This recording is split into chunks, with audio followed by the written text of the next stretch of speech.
Been doing this for 20 years now. How did it all start? It's kind of funny. 1999 was the third year of the course. Bob Schneider was one of the original founders with myself and Bob Luton and Ron Walls, and we were driving from Charlotte, where Bob lived, down to Hilton Head. And we're putting on a course, and we were discussing one of the aspects of the course in particular, which was the use of fiberoptic bronchoscopes to do diagnostic work in the upper airway and to use it to intubate.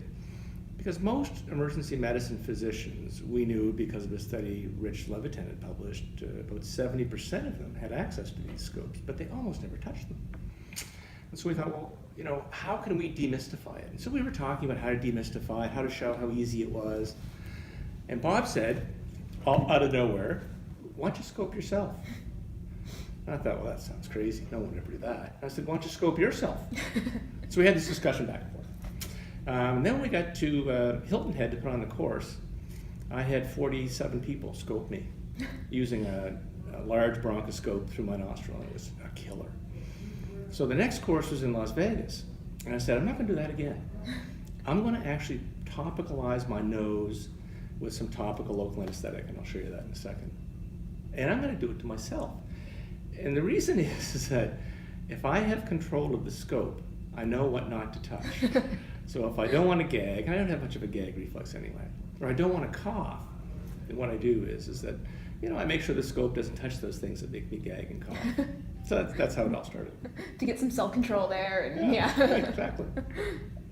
I use a little bit of topical anesthesia. I'm using lidocaine 4%.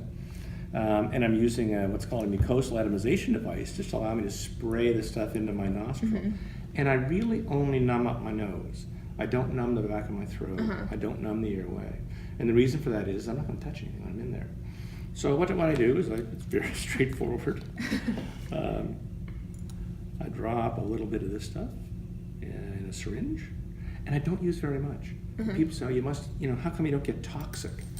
Well, toxic in this stuff would be if, I'd use 10 mils of it. I'm using something in the vicinity of a half a mil. And so it's, I know this looks gross.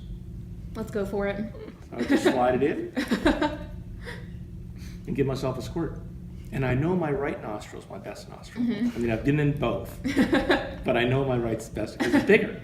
And so I have a scope to put in there. But you can take this thing and you can actually, slide it right in your nose. Goes over the back of your soft palate. See my mouth? Yeah. I mean, it's a passageway that goes right through. It's that easy. It's that easy.